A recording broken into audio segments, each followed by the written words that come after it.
Saludos, ¿cómo están estudiantes de 11º año? Este videito es así como rápido, es más que todo como para darles una pinceladita final antes del examen, ¿verdad? Sobre todo los grupos que no vi, que fueron, creo que, bueno, el grupo A, que no pude ver la semana anterior. Y bueno, caso de que el grupo B estuviera un poquito disperso, entonces ahí, o que no fueran a clases, entonces les dejo este pequeño tutorial. Les presento a mi hija, que hoy me acompaña en el video un ratito. Vamos a hablar así muy brevemente sobre cuáles son los 4 o 5 temas que van a encontrarse en el examen para que no se sorprendan, cuál va a ser la dinámica también de la prueba, y voy a hablarles brevemente sobre la última GTA, que fue la que estudiamos en clase. Entonces, pues voy a compartirles aquí en pantalla primero este asunto, ahora sí, el de las pautas que tenemos que tener claro para la prueba. Bueno, lo más importante es que toda la prueba se hace escrita, ¿verdad? Precisamente así se llama, para que traten de evitar omitir espacios, ¿verdad? Es importante siempre que una prueba se redacte con lapicero azul o negro. No se puede de otro color, porque de lo contrario pierde validez. Entonces eso es muy importante para que lo tomen en cuenta. Sí pueden utilizar lápiz, ¿verdad? Pero igual también perderían su derecho a un reclamo posterior.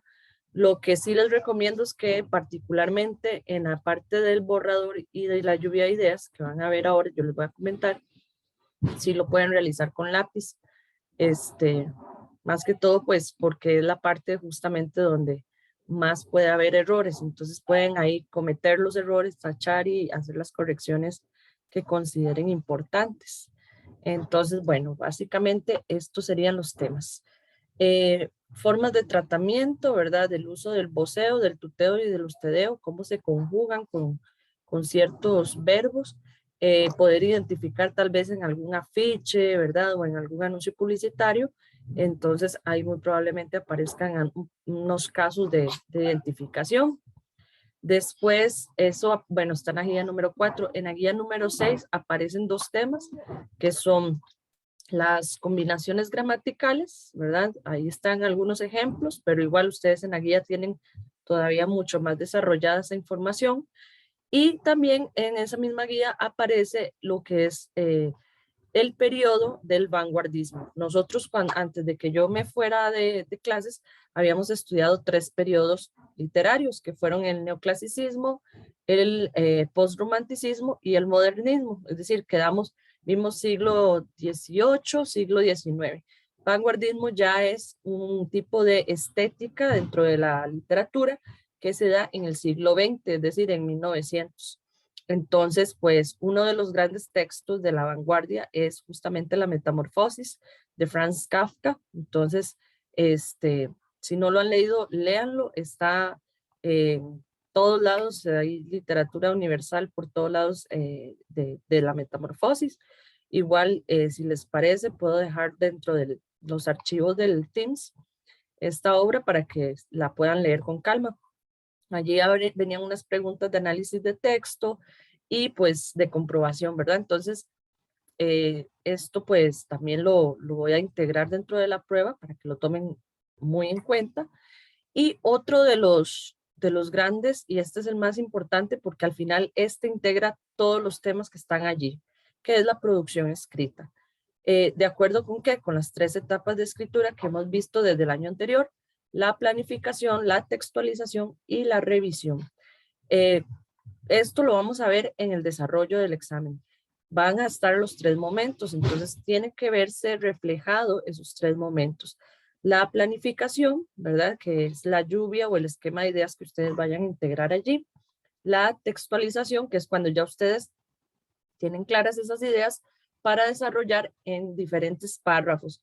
Como hacer una prueba, pues de prácticamente 80 minutos, la textualización o el borrador tiene que ser de 5 párrafos, 6 máximo, ¿verdad? No abusen con eso porque tampoco tienen el tiempo suficiente para hacer grandes composiciones escritas. Entonces, en ese sentido, traten de que sean párrafos de unos 5 renglones, ¿verdad? Pero que estén bien bien escritos. Eso es lo más importante. Y toda esa parte de la buena escritura lo vamos a tener muy claro en el borrador. ¿Por qué? Porque en el borrador yo termino y lo leo y comienzo a hacer las correcciones de ortografía, de uso de mayúsculas, de puntuación, incluso de la forma, del fondo, si tengo alguna idea que no queda muy clara, cómo la desarrollo, ¿verdad? Eso es muy importante. Luego, la revisión es cuando ya ustedes tienen claro qué es lo que de ese borrador va a quedar, lo pasan en limpio. Ese limpio tiene que ser en lapicero, de tinta azul o negra. No pueden hacerlo renglón por medio, ¿verdad? Pues estamos hablando de estudiantes de 5º año del colegio, no de 5º grado de la escuela. Entonces, en ese sentido, me lo van a escribir reglón, ¿verdad? Seguido. Sí es importante que entre párrafos, para distinguir, haya una sangría, ¿verdad? Entre cada párrafo, para que así pues quede claro que es otro cambio de idea. No se puede hacer el texto chorreado, como dicen, ¿verdad? De que pongo la oración acá y la oración final y todo conjunto. No, tengo que separar en al menos 5 o 6 párrafos. Eso es muy importante. Y bueno, los últimos 2 temas son la comunicación oral y el análisis propiamente de la sequía en relación con este tema de la comunicación oral. Esto sería entonces lo que va a entrar en el examen. ¿Cómo viene el examen dividido? Bueno, básicamente viene una selección, un complete y lo más importante, o sea, vienen esas partes pequeñas y luego lo más grande que es la producción escrita. Entonces, mi recomendación personal es que ustedes hagan primero la redacción, ¿verdad? O sea, los 3 procesos de escritura, y una vez que tengan ese desarrollo hecho, hagan la otra parte porque es más breve y es más fácil de solucionar. Entonces, yo les recomiendo que lo primero que puedan hacer en el examen es eso y después las otras partes. Bien, creo que ahí les estoy compartiendo, ¿verdad? Una presentación. Voy a volverlo a poner porque no estaba segura, entonces por aquello. Ahí está. Estaba compartiéndoles esta presentación que precisamente es sobre la comunicación oral. Bueno, esto lo compartí con el grupo, con los grupos que estuve ahora esta semana, ¿verdad? Donde básicamente hablamos de lo que aparecía en esta última guía, en donde vemos que para la comunicación oral vamos a tener 2 tipos de elementos, que son los elementos lingüísticos y extralingüísticos. Ahí aparecen en la guía, pero en síntesis, los elementos lingüísticos van a ser aquellos que estén compuestos por el habla, por la palabra, ¿de acuerdo? Y en el caso, perdón, por la palabra hablada, vamos a aclararlo ahí. Y los elementos extralingüísticos son todos aquellos que complementan esa habla, ¿verdad? O esa forma de expresar oralmente. Nosotros, el 90% de lo que comunicamos oralmente se da mediante el cuerpo y mediante los elementos. Nosotros no, o sea, la palabra termina siendo como nada más la concreción de esa idea que yo quiero exponer. Pero básicamente es importante tener claro que cuando yo quiero realmente llevar un mensaje, ese mensaje depende como yo lo logre complementar, así va a ser. Entonces ahí vamos a tener varios complementos de la comunicación oral, acompañando el cuerpo, los gestos, las miradas, sonidos, la vestimenta, el tono de la voz también es parte de esos elementos, ¿verdad? Bien, luego pues aquí ya les puse cuáles son algunos de esos elementos lingüísticos que debemos de tener claros. Están dentro de la GTA, ¿verdad? Luego los extralingüísticos, bueno, me faltó hablar sobre el contexto. El contexto es muy importante porque el contexto me permite a mí comprender si ese mensaje va a llegar o no va a llegar, ¿verdad? Si yo no entiendo cuáles son las situaciones de los interlocutores, incluyéndome, puede que el mensaje sea fracasado, o sea, no logre llegar a mi mensaje. También los gestos y elementos pragmáticos que ya yo les mencioné y las capacidades personales de cada interlocutor. Aquí ya interviene también la parte de las emociones, de cómo cada interlocutor tiene su inteligencia emocional, ¿verdad? Para recibir o para emitir un mensaje. Esto es bastante importante. Y esto lo vemos también en la obra de la sequía, porque precisamente dentro de esta obra vemos que el indio más bien lo que demuestra es la incapacidad de comunicar, ¿verdad? Esa dificultad para poder expresar sus emociones es justamente lo que causa el conflicto con el otro personaje, el de la India, que viene a anunciarle que está embarazada, ¿verdad? Y que genera la crisis final, ¿verdad? Bueno, aquí aparecen unos conceptos claves que es bueno que manejen. Están el habla, el código, el lenguaje y contexto. Eso aparece dentro de la guía y dice búsquelo en el diccionario. Está en el diccionario de la RAE y también en diccionarios lingüísticos para que en caso de que no la hayan buscado bien, pues ahí ya tienen la información para identificar.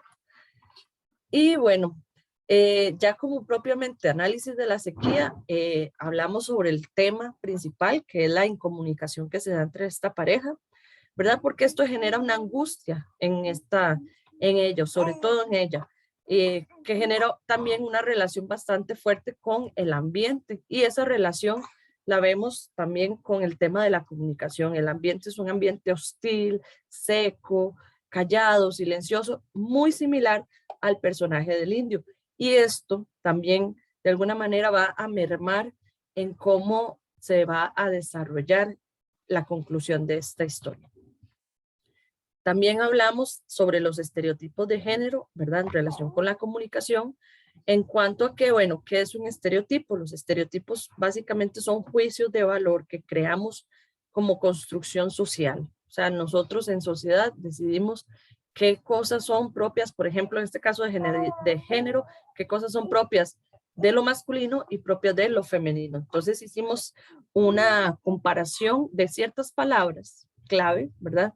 Que vinculamos inmediatamente hacia lo masculino o lo femenino dentro del marco de un sistema patriarcal.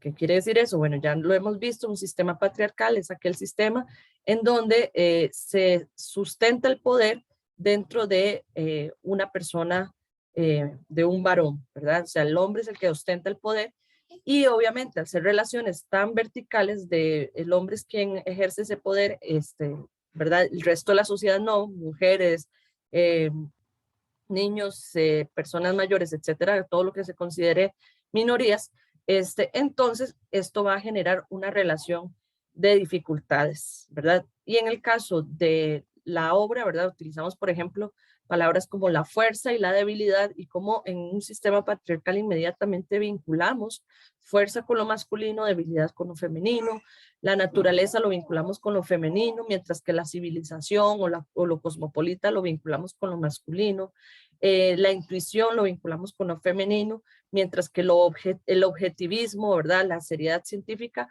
la vinculamos con lo masculino.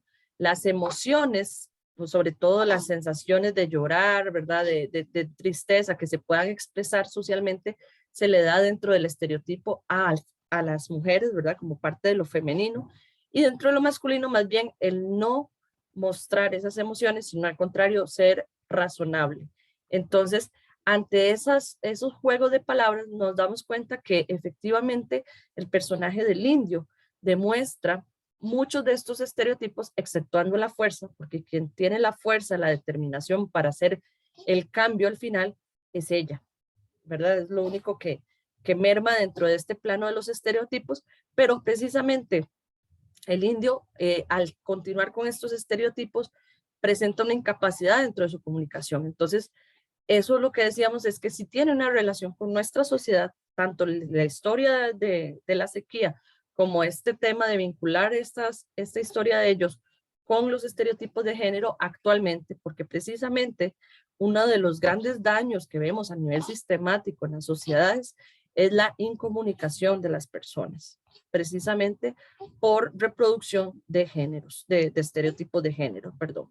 Entonces, al reproducir estos estereotipos, continuamos de alguna manera generando otra vez estas crisis de incomunicación que van a generar una serie de violencias, por ejemplo, que vemos en las noticias o que vemos incluso dentro de nuestros mismos contextos.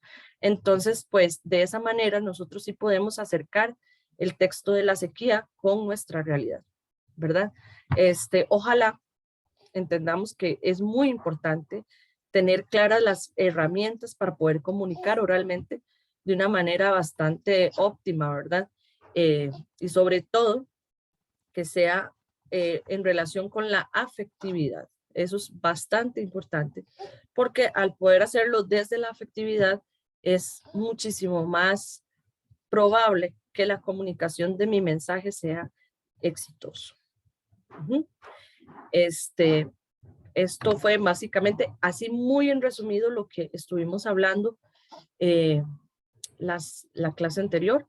Espero que les sirva bastante, ¿verdad? Ya ustedes saben, posiblemente, como les digo, en la parte del desarrollo, del desarrollo del examen, es una producción escrita que esté vinculada con, ya sea con la metamorfosis o con la sequía, se los digo de una vez para que sepan, y puedan pues irlo vinculando con eso y vayan generando ideas sobre qué pueden hablar.